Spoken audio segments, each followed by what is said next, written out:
Selamat datang di channel Jendela Sains. Di video ini kita akan membahas barisan dan deret bab yang ke-22, yaitu tentang aplikasi barisan dan deret tentang anuitas.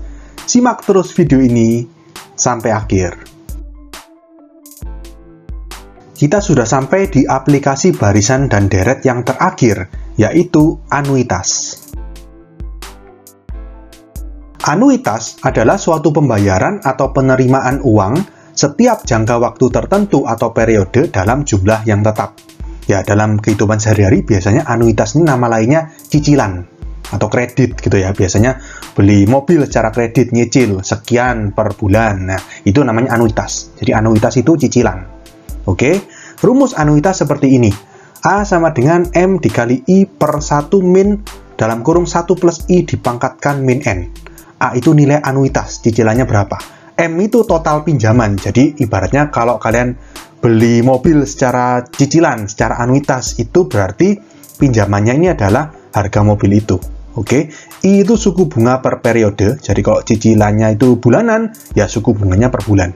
N itu banyak anuitas atau banyak periode, atau cicilannya ini berapa kali. Oke, nah nanti rumus ini asalnya dari mana akan saya terangkan. Tapi sebelumnya di sini kita langsung coba ke contoh soal. Di sini saya kasih contoh bintang, karena nanti di belakang kalau misalnya ada contoh bintang itu maksudnya contoh ini. Ya, jadi di sini seseorang membeli laptop seharga 5 juta rupiah secara kredit dengan bunga 24% per tahun selama 6 bulan dengan pembayaran setiap bulan. Tentukan besar anuitasnya.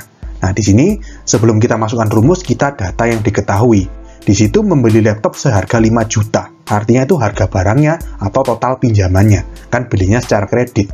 Jadi di sini M itu sama dengan 5 juta. Oke, dengan bunga 24% per tahun. Ya, jadi I sama dengan 24% per tahun. Selama 6 bulan. Berarti N-nya banyak anuitasnya 6. Nah, masalahnya gini. Ini bulan N-nya, I-nya per tahun, terus gimana? Gini, kalau pada anuitas itu N nggak boleh diubah, karena kan cicilannya nggak boleh diubah jadi tahunan, jadi setengah nggak boleh. Jadi I-nya yang kita ubah. Kalau misalkan bunganya 24% per tahun, berarti berapa persen per bulan? Kita kan harus ubah jadi per bulan. Ya, bagi 12 kan logikanya. Berarti 2% per bulan. Oke, jadi nanti I-nya di rumus kita masukkan 2% atau 0,02. Jangan dimasukkan 24%. Oke, kita langsung masukkan ke rumusnya. Berarti A sama dengan M dikali I per 1 min dalam kurung 1 plus I pangkat min N. Berarti sama dengan M-nya 5 juta rupiah dikali I. I-nya kita masukkan 2% ya, atau 0,02 per 1 min dalam kurung 1 plus 0,02 pangkat min 6. Oke, berarti sama dengan 5 juta kita kali 0,02 itu 100.000. Per 1 min ini 1,02 pangkat min 6. Ini kalian hitung pakai kalkulator. Ketemunya adalah 892.629. Ini dibulatkan ya. Dibulatkan ke rupiah terdekat.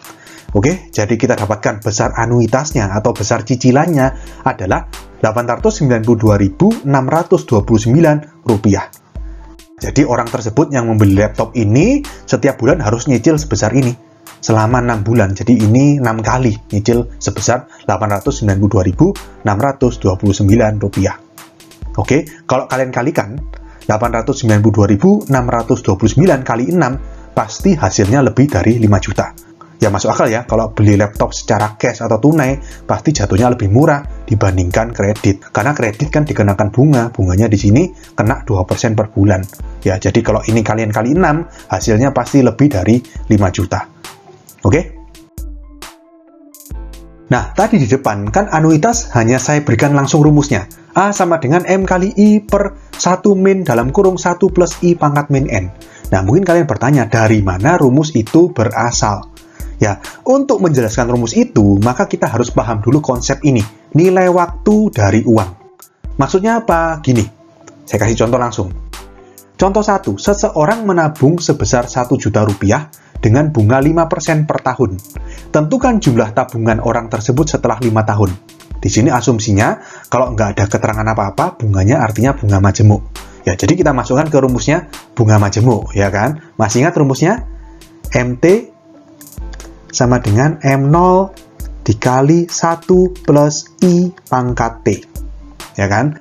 Jumlah tabungan orang tersebut setelah 5 tahun berarti kan MT, atau dalam hal ini M5. Ya kan? Sama dengan M0-nya, uangnya sekarang, nabungnya berapa? 1 juta. Oke, dikali 1 plus I-nya 5% per tahun. Di situ T-nya dalam tahun, sudah cocok ya. Bunganya per tahun, lalu itu satuan periodenya juga dalam tahun. Berarti 5% kita jadikan desimal 0,05 pangkat 5. Berarti sama dengan 1 juta dikali 1,05 pangkat 5. Kalau kalian hitung di kalkulator, ini M5 sama dengan 1.276.282. Oke, berarti jumlah tabungan orang tersebut setelah 5 tahun adalah 1.276.282 rupiah. Ini dibulatkan ke rupiah terdekat. Nah, sekarang kita ke contoh 2. Seseorang menabung sejumlah tertentu dengan bunga 5% per tahun. Setelah 5 tahun, uang di tabungannya menjadi 1 juta rupiah. Tentukan jumlah uang yang ditabung mula-mula. Nah, kalau kalian lihat, ini kebalikannya. Yang diketahui 1 juta ini berarti MT atau M5, uang setelah 5 tahun. Bunganya sama 5% per tahun.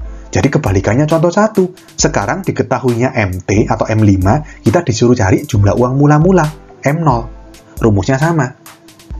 MT sama dengan M0 dikali 1 plus I pangkat T. Tapi MT-nya sekarang yang 1 juta.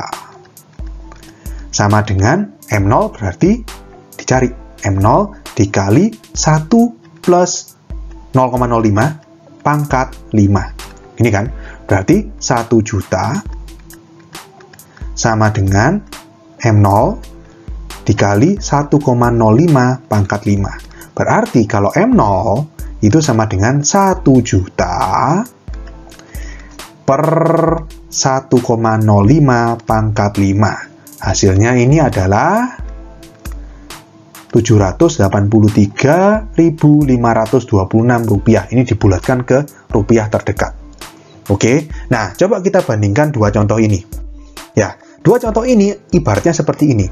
Di contoh pertama, 1 juta itu bisa kita anggap nilai sekarang. 1.276.282 itu nilai di masa depan, nilai 5 tahun lagi. Ya kan? Di contoh 2, kebalikannya, 1 juta itu nilai masa depan, nilai setelah 5 tahun. Nilai sekarangnya ini 783.526 rupiah. Dari sini bisa kita simpulkan. Rumusnya, FV sama dengan PV dikali 1 plus I dipangkatkan N. FV itu adalah future value, nilai uang di masa yang akan datang. PV itu present value, nilai uang sekarang. Jadi PV itu seperti M0, FV itu seperti M5 kalau di dua contoh ini. 1 plus I ya 1 plus I, pangkat T jadi pangkat N, tapi intinya sama aja. T sama N itu adalah anuitasnya atau periodenya, I suku bunga. Ngerti ya? Jadi ini saya kenalkan, nilai waktu dari uang itu seperti itu. Uang itu sekarang nilainya 1 juta, 5 tahun lagi nggak 1 juta, pasti lebih dari itu. Kalau ditabung ya. Jadi makanya di sini, di contoh yang pertama, ini anggapannya diketahui present value, nilai uang sekarang. Disuruh cari nilai uang di masa yang akan datang, 5 tahun lagi.